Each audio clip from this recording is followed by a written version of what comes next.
Every government agency on earth can listen through your cell phone, can listen through your laptop, can listen to your cameras. It doesn't matter what it is. Any government on earth can listen to you if they want to. My name is Jason Hanson. I'm a former CIA officer, and I'm here to answer questions in the honesty box. How were you recruited into the CIA? Well, guess what? Probably 99% of people are not recruited. You apply and you go through the very, very long and in-depth process. So maybe 1% of people are recruited, meaning they have ties to a country we need. They speak 17 languages, they're Harvard graduates, and that's not most people. So I applied to the agency. I went through the process. It took me about 12 months. That included polygraph examinations, that included medical exams, that included meeting with psychologists, psychiatrists, that included filling out mountains of paperwork. And after about 12 long months, I was very fortunate to get a job offer with the CIA, and that is how I got in. What kind of work did you carry out in the CIA? This is one you want me to get in trouble for. So I did a variety of things. I did surveillance, I did counter surveillance, I did some protection type of work. I loved it. It was wonderful. I had amazing mentors, but no, I'm not going to say anything that gets me in trouble. What's the difference between surveillance and counter surveillance? So with counter surveillance, I am watching the watchers. And what I mean by that is, let's say you're some high profile celebrity, right? And you have a bodyguard on you. Well, I want to know if anybody is surveilling you. So I'm counter surveillance. So if you're the high profile bodyguard, if you're the high profile celebrity, if you've got your bodyguard, I am in plain clothes walking around to say, is anybody running surveillance on you and your bodyguard? Is anybody watching you? So counter surveillance, I'm basically saying, hey, is anybody watching you? Are you safe? Do you have a target on your back? Are there any threats I see where somebody's coming after you? Where surveillance means you're a high value target. I'm just watching you. I'm not trying to watch if anybody's watching you. Clear as mud?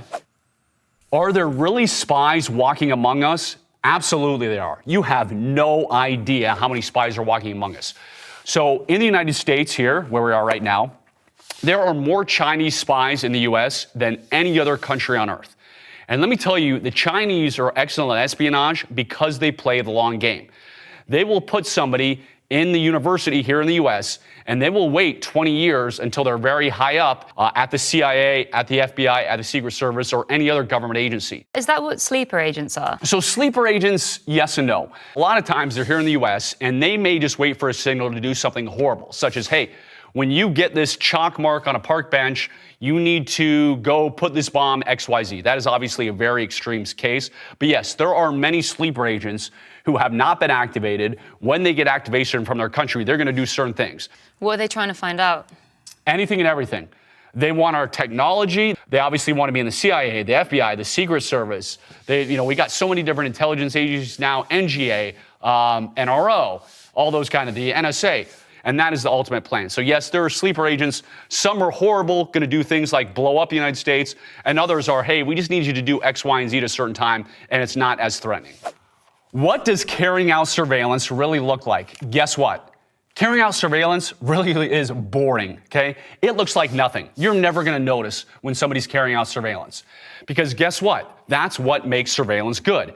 So me running surveillance, I'm pretty average. I don't stand out. Nobody gives me a second look, right? So surveillance is taking people who look boring, dress them to fit the baseline of the city. And the example when I say baseline is if you're running surveillance on a beach and you're walking around in a suit and tie and it's 95 degrees, well, guess what? You're not blending in with the baseline. You need to be in a bathing suit. That way you can blend in with surveillance. So surveillance is driving a normal car that matches the city. It's not driving a Porsche. It's not driving a Ferrari, because again, that will stand out. So there's surveillance you see is surveillance you really don't see. It could be anything. It could be that old lady pushing a stroller, which is a cliche. It could be the old man walking down the street. It could be the woman kicking a soccer ball. It is great surveillance you will really never know. And that's what surveillance is. Who's better, the CIA or FBI? Do you even need to ask? Seriously? Do you even need to ask? Obviously, the agency. At times, the FBI brings in the CIA to help them on certain things.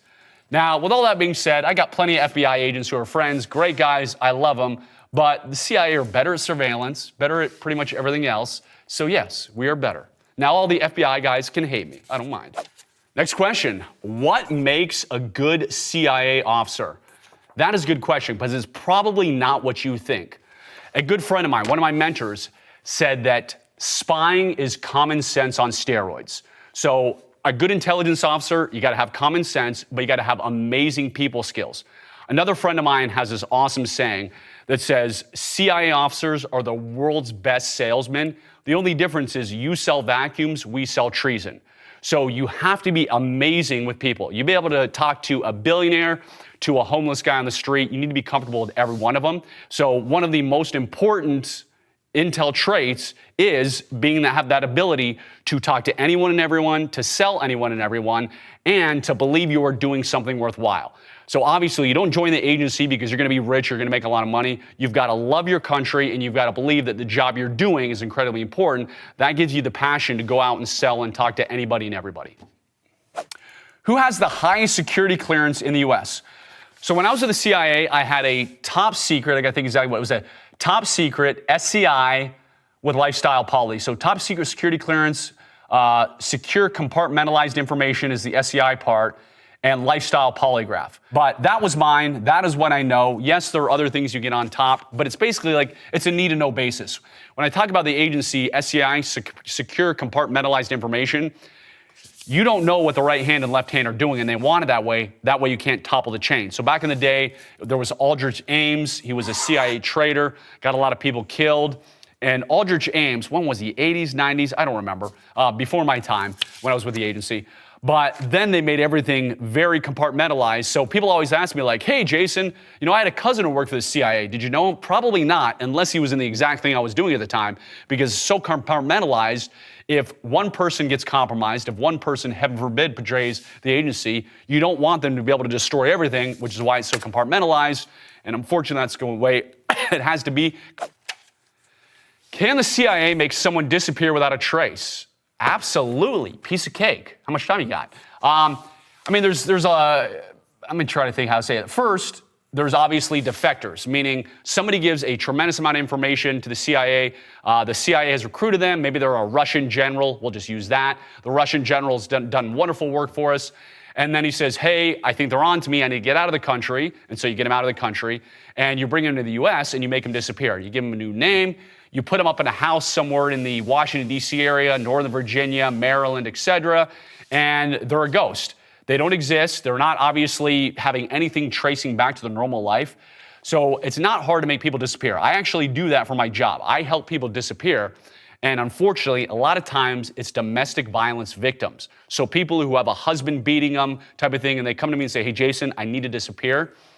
And the hard part is you've got to leave your life behind. You can't have any of the same habits you used to have, because if people are looking for you, that's what they're going to do. It really comes down to discipline. I can teach anybody how to disappear without a trace, but it means you're not going to Thanksgiving with your parents. You're not going to Christmas with your friends. It's a very lonely existence, and you would only want to disappear without a trace if you had an extreme threat. If somebody was threatening to kill you, if you thought you might be murdered, then you'd want to do it. So it's not sexy like Hollywood makes it look. It's very lonely. And again, you'd only want to do it in a life or death situation. Is it always an expectation that you might have to give up your identity?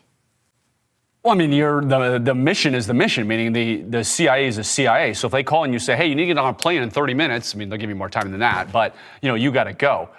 So it comes first, which is why it's hard to have a wife and kids and all that kind of stuff.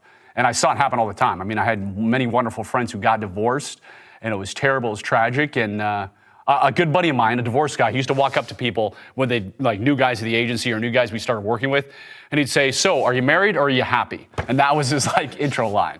I was single, so I was happy. But anyways. All right, what is your favorite spy tactic? I like that question. Listen, I'm about to tell you the most important spy skill you will ever learn, okay?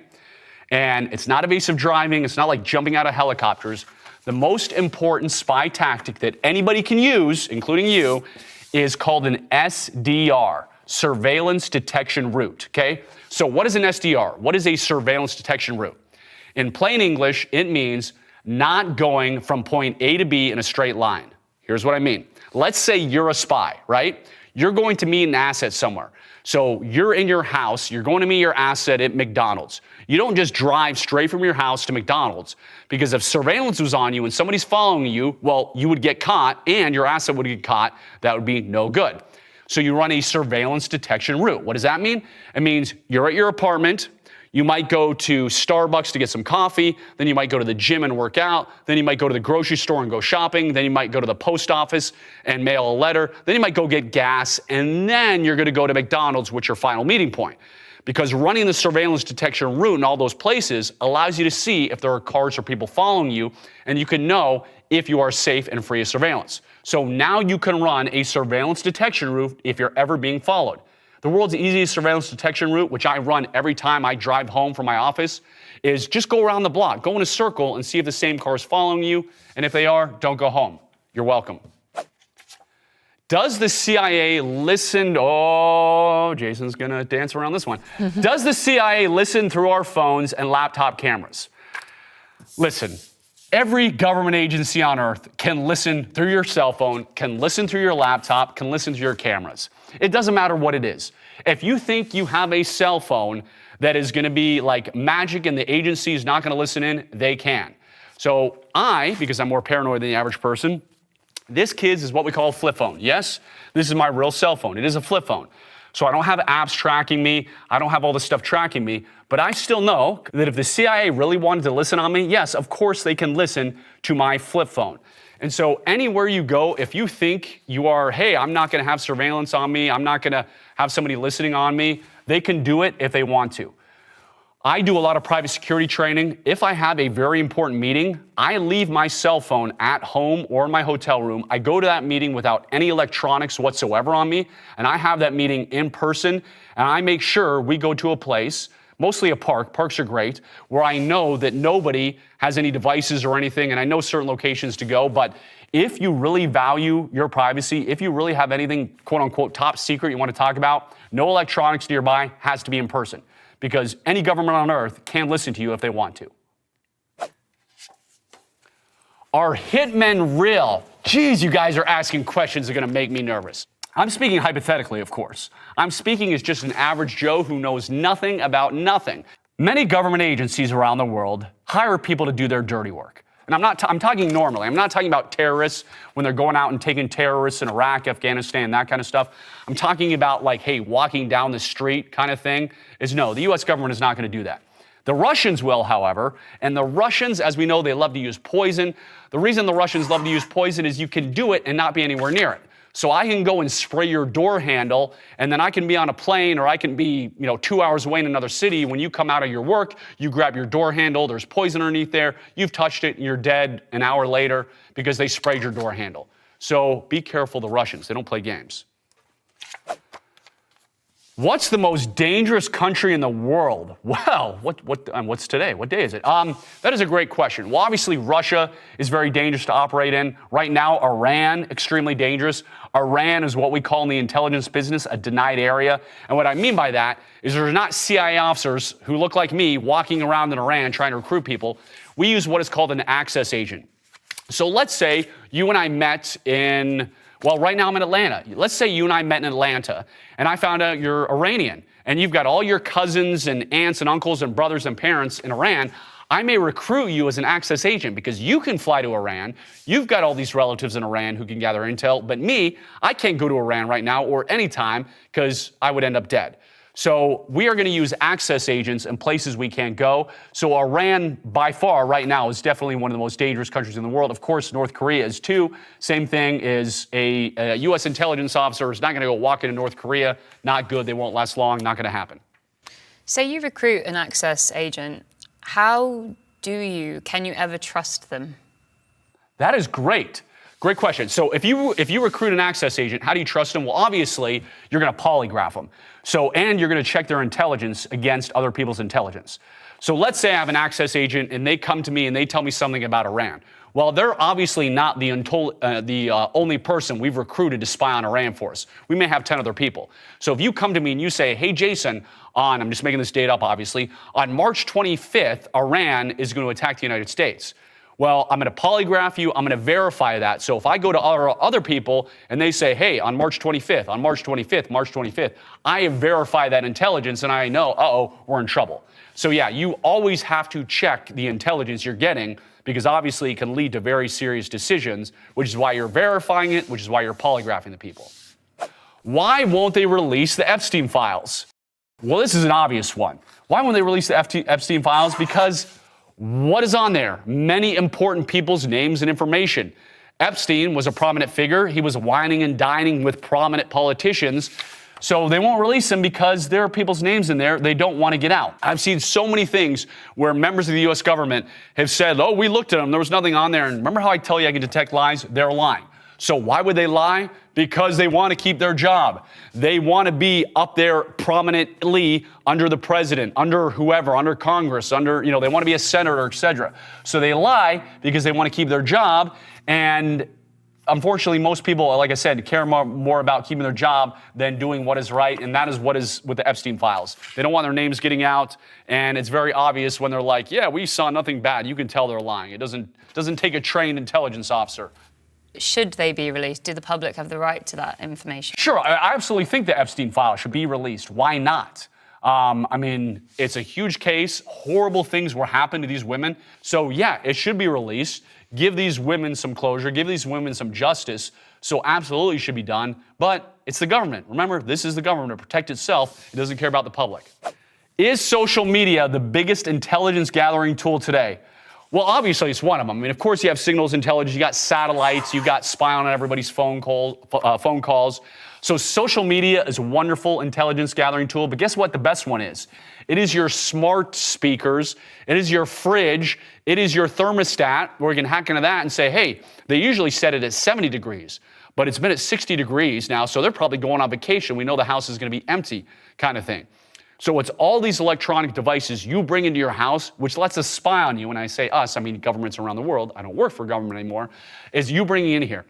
Back in the day, another hypothetical story. There was a person in Europe we wanted to spy on. Well, we had an access agent, meaning we recruited his best friend, or one of his best friends. This person in Europe who we wanted to spy on was a lover of fine art. He was looking for a specific painting. So what did we do? Well, one of his good friends happened to find that painting, and of course, inside that painting was a listening device. So this guy's friend, our access agent, gave the painting to the prominent European person. The prominent European person takes the painting and puts it inside his house, and he has no idea there's a listening device in it, and we can listen all day long. That's a lot of work. These days, we don't have to do any work. You bring them into the house and we can hack them, so we don't have to give you a gift anymore to bring in your house. So on behalf of all the spies out there, even though I'm not one anymore, thank you for bringing all those listening devices in your house because it makes it so much easier. All right, I'm messing these up in here. I grabbed two, okay. Would you ever log into public Wi-Fi? If I log into public Wi-Fi, the only time I would ever do it is if I'm using a VPN, a virtual private network.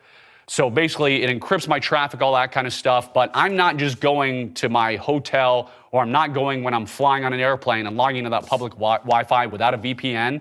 So I want to make sure that my traffic's encrypted. I want to make sure it makes me look like, even though I live in Utah, when I'm on my VPN, the other day I said I was in New Jersey. But yeah, if you log into public Wi-Fi without using a VPN or something else, you're absolutely out of your mind because they're just going to read your mail. They're going to know everything about you. It is very unsafe. On the public Wi-Fi thing, would it just be the government that would be able to access that, or would other organizations? Oh, well, any organization. If you're on public Wi-Fi, any hacker can. I have buddies that can do it. We wouldn't do anything illegal. But yeah, if I was trying to gather your information and you're on public Wi-Fi, you don't have to be anywhere as sophisticated as U.S. government to start being able to read people's mail to get in their computer. There's a million ways to do it, and that ain't hard these days, unfortunately. But here's the thing. If the U.S. government wants to read your mail, they're going to do it anyway. This is also why I don't have anything smart in my house. I don't have any like Alexa. I don't have any smart doorbells. I don't have any smart speakers. I have a quote-unquote dumb house because I know how the government works. I've got my security cameras that are hardwired into my home. And yes, my home is like a fortress. I've got door barricades in front of every door. I've got my security cameras. I have a driveway alarm, which is a passive infrared sensor. So when you come down my driveway, you cross that sensor, it chimes in my house. I know somebody's entered my driveway. And of course, I got guns galore all over my house in a rapid access safe because I have 8 young children. I didn't have kids until after I left the CIA. So every gun is locked up in my house. But yes, on every floor of my house, I got guns and I'm ready to rock and roll in a worst case scenario, which I pray there's never a worst case scenario. How does the CIA recruit agents in foreign countries? Well, there is a cycle called the SADR cycle: spotting, assessing, developing, and recruiting. So the way you recruit them is you have to have a task first. So maybe the task is, hey, we want you to find a Russian scientist who's working on a nuclear bomb. Well, you've got to spot who are the 10 Russian scientists who are doing that, or however many there are. Then you got to assess who actually has access to that information, and you may be one scientist who has access to that information. So spotting, assessing, developing. Developing is another word for making them fall in love with you. So developing means taking them to dinner, spending money on them. You're probably familiar with the law of reciprocity, and that means I'm taking you out to dinner left and right. I'm saying I work for an American company, I'm a rich American businessman, and hey, my company gives me a per diem, and we're walking down the street, and I see a $2,000 suit, and I say, hey, my company gives me a per diem, $1,000 a month, I don't use it. I'm gonna buy a suit, you want one too? I'm buying all this stuff, so the law of reciprocity, you wanna do something for me, and guess what? The first time I ask you to do something, I really don't care what it is. I just want to see if you'll do it. I may say, hey, can you give me the phone number of your boss at your office? And you say yes. Well, then I start a slippery slope going down to what I really want to get. So spotting, assessing, developing, and then recruiting is when I tell you, hey, by the way, you're a smart guy. You probably realize I'm not really an American businessman. I work for the US government. How would you like to work for us? And by the way, I'll make it worth your while. I'm going to give you $5,000 a month or $10,000 a month or $50,000 or whatever the amount is, depending on the level of intelligence. So the SADR cycle, it's the world's greatest sales model is basically what it is. And obviously doesn't happen overnight. It takes time, but that is how you recruit somebody. How long were you a CIA agent? Well, fun fact, we are actually CIA officers. So the FBI, they are agents. So a lot of times you do hear people say, hey, you're a CIA agent, and I never correct them because that's what people think it is. But actually, we are CIA officers. Now, how long was I with the agency? For 7 years. 7 awesome years, wonderful years, but guess what? It is a single man's job. I was single at the time, but I did want to get married. I did want to have a wife and kids. Now I went a little overboard. I've got 8 kids, so I overdid it. But I had these amazing mentors at the agency, and I joined at 23, so I was young. But I had these mentors who were in their 50s, where when you're 23, you think 50 is old. And a lot of them were divorced, or they were alcoholics, or they hated their wife and kids. And I was like, you know what? I've been here 7 years. I've had an amazing time. I see the writing on the wall. So I left to start my own security company, and I'm glad I did. I don't regret it for one bit, even though the agency treated me very well and was a great place to work. Who is really running America right now? Ooh, this feels like a deep state question. I'm going to tell you the truth about the deep state, okay? Because everybody thinks the deep state is like the Wizard of Oz, the magic boogeyman. The deep state is not what you think. The deep state is the person who is the middle manager in the US government.